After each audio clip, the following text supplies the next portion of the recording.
Good luck, kamay sa mesa. Top 6 answers are on the board.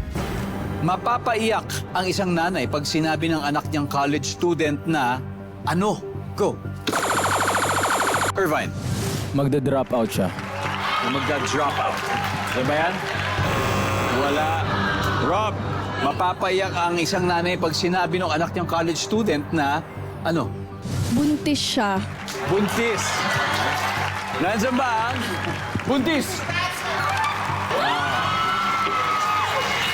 Rob, pass or play? Play. Let's go. Sky, mapapaiyak ang nanay pag sinabi ng anak niyang college student na, Mababa ang grades. mababa ang grades. That's right. Nandiyan ba yan? John, ano kaya? Siguro pag ang mahal ng tuition mo na. Mahal ang tuition. Oo, pag sinabi ng anak kasi, pinalita niya na may price increase. Diba? Siguro pinalita ng anak may price increase sa tuition. Nandiyan ba yan? Ma'am, mapapaiyak ang nanay pag sinabi ng anak niyang college student na, Napapaiyak kasi gagraduate na. pwede.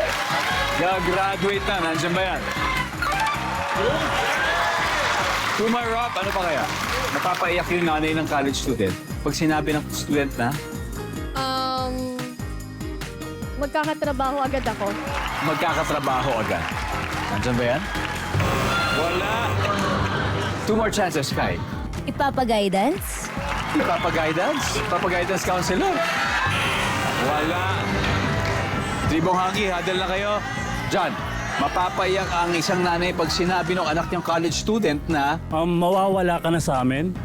Kasi alis na eh. aalis na daw siya, nagpapaalam na. Alam na. So mapapaiyak ang nanay pag sinabi ng anak ng college student na aalis na siya sa bahay, magdo-dorm. Nandiyan ba yan? Wala. Guys, ano kaya to?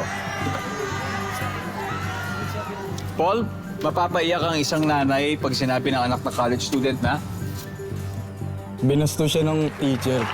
binastos siya ng teacher, Kobe. Ano pa? Na-hold up ako pa uwi. Na-hold na pa uwi, Eli. Ma, ayoko na mag-aral.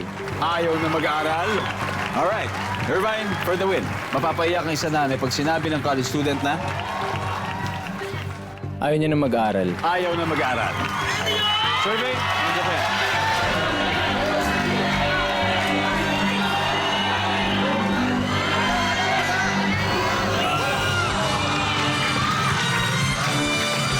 Alright. Smoking hot agad ang performance ng Team Yamilisya sa round 1. They now have 74 points. Pero nagwa-warm up pa ang Tribong Hunky. But we got 3 rounds to go. And studio audience, dahil may sagot sa board na hindi pa nakukuha, ito na ang chance yung manalo ng 5,000 pesos.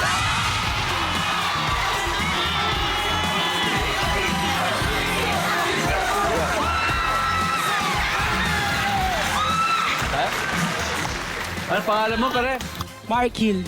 Mark Hill. Opo. Mark Hill. Tebes po. Magkadugtong po. Marky Hill.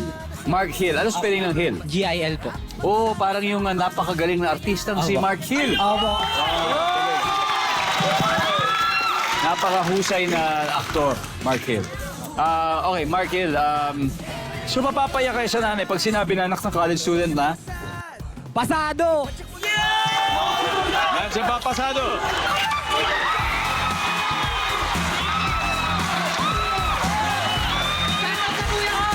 Shout out, shout out.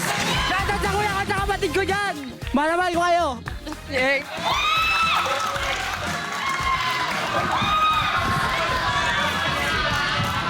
We got one more, number 3.